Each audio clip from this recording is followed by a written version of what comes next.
And now, our feature presentation.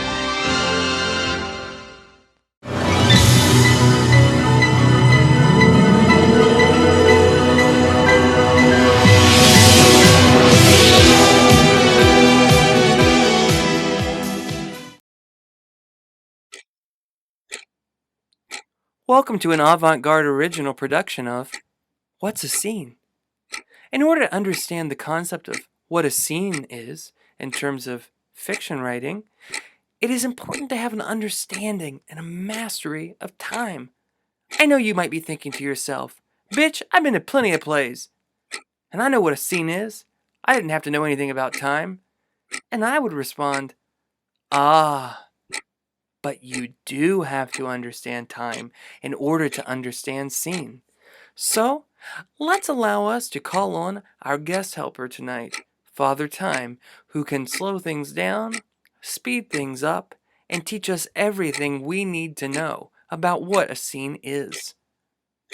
Who am I? Well, I'm Father Time. What do I do, you ask? Oh, I do what all fathers do. I take care of things. The time mostly. All the time in the universe. I keep everything in tip-top, tick-tock shape. Slowpoke. But most of... Now that we understand time, we can move on. We're writers, and each time we begin the writing process, we are actively making choices. One of the most important choices we make is how to tell our story. And in order to convey stories, each writer has to first decide whether they are going to show information or they are going to tell information. You heard this from a million English professors, and it is vitally important to understand the difference between showing and telling when we are in the business of making scenes.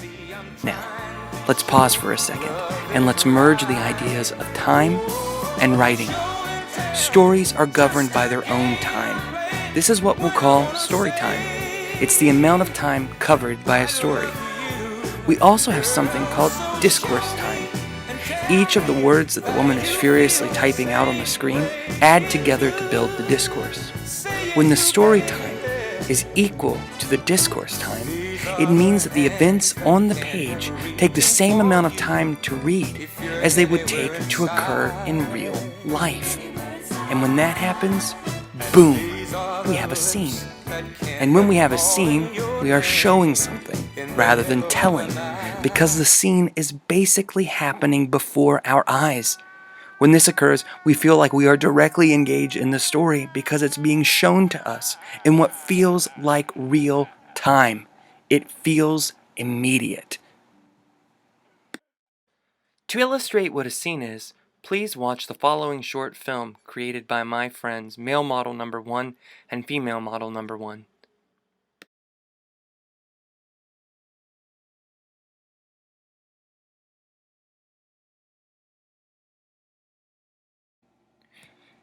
It was the end of a long Sunday, and Fernando and Roberta took their usual places in the sitting room.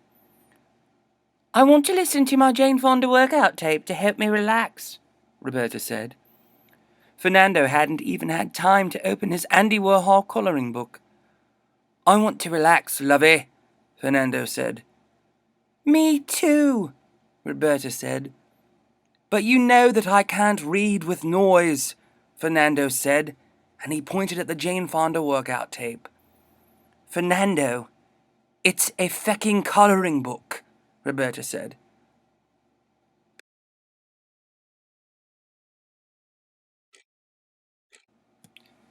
That, my friends, was a scene. Look at it this way. The amount of time that Fernando and Roberta spoke in the story, what we can refer to as story time, would take real time to transpire in the real world. In other words, the story time is equal to discourse time. But this isn't always the case. Sometimes story time can be greater than the discourse time. What does that mean? It means that some events would take longer to actually transpire in the world than the writer has devoted to the telling. This is what we refer to as summary. By summarizing, an author takes time and compresses it. Let's go back to Roberta and Fernando for a little guidance. All evening long, Unable to concentrate on his Andy Warhol coloring book, Fernando took angry sips from his glass of red wine, while Roberta repeated all of Jane Fonda's words. Here we have a perfect example of how the story time was greater than the discourse time. The amount of time that passed, which was clearly enough time for Fernando to drink his entire glass of red wine, and to be angry, and for Roberta to listen to her audio cassette of Jane Fonda's workout tape, would take longer than the actual discourse time of the narrator telling the story. That's summary. Story time being greater than discourse time. Oh my goodness! I didn't think I'd see you here. Here I have been walking around through the magic of television into Fernando and Roberta's living room. Now, so far you have seen two examples. First, you've seen an example of what a scene is. A scene is where the story time is equal to the discourse time, meaning that it would take real time in order for the events to transpire. What this does is it makes you feel like you are immediately there. Here's a brief example. Hey Roberta, how are you? Roberta says something back to me. That could happen in real time. If I wrote that out, that would be an example of a moment that would be a scene. But we also learned about something called summary. Summary is where the story time is greater than the discourse time. That means that the story would actually take longer than the amount of time that has been spent on the discourse, the writing of the scene.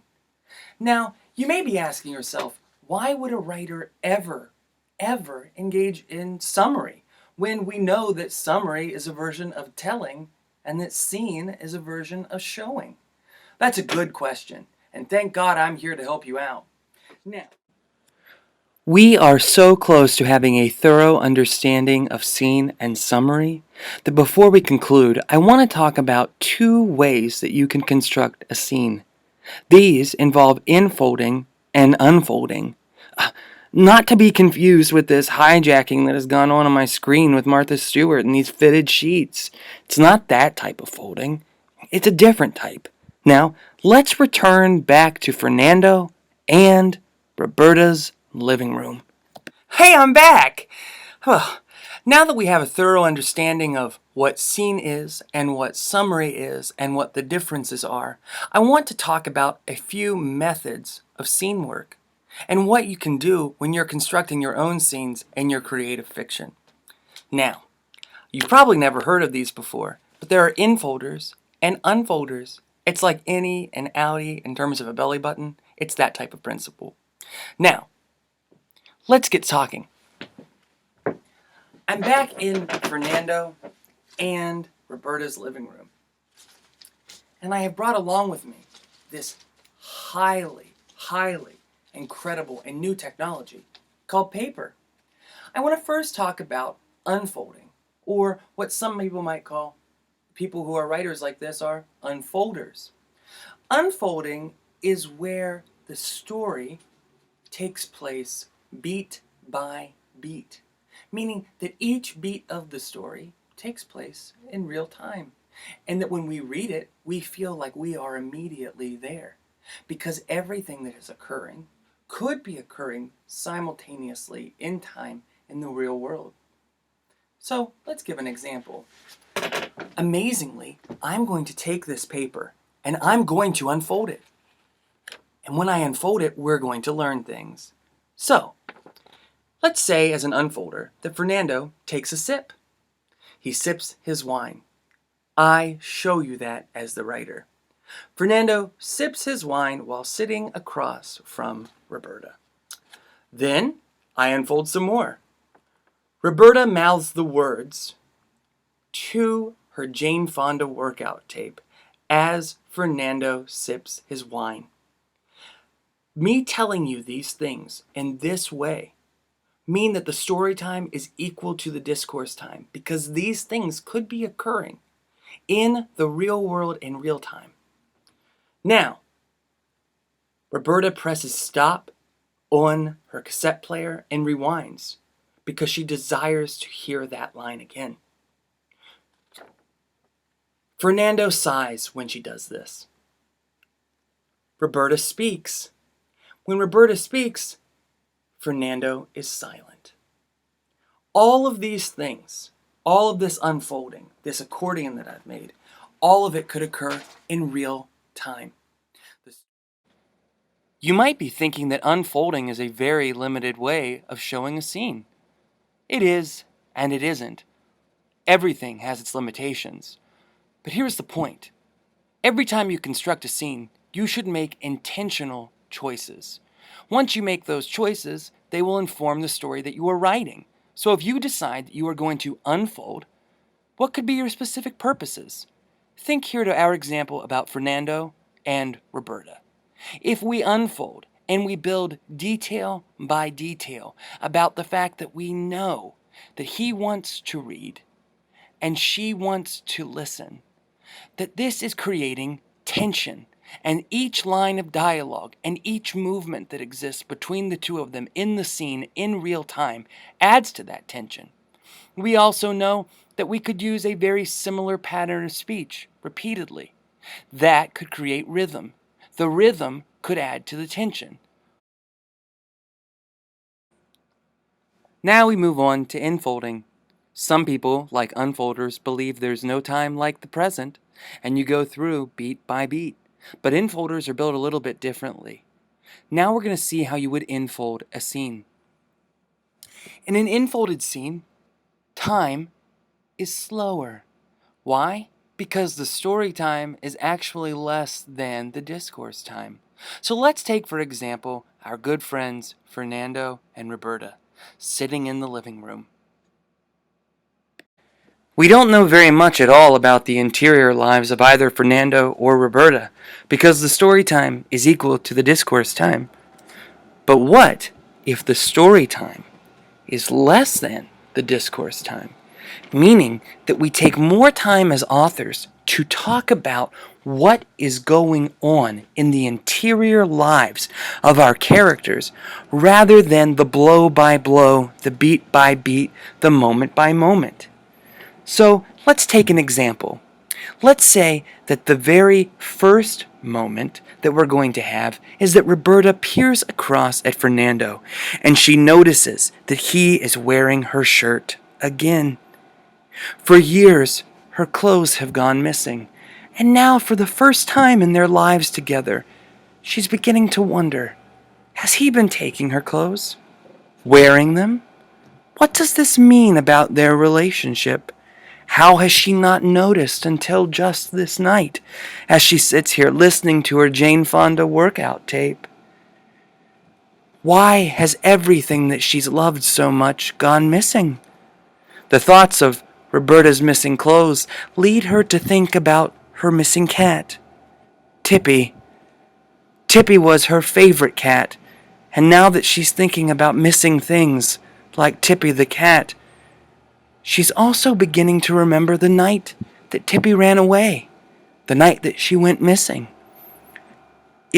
And as she ruminated on this night, Roberta remembered that this was the particular evening that she first suspected that Fernando was cheating on her because he smelled of a strange perfume, and this all made her think about her cat.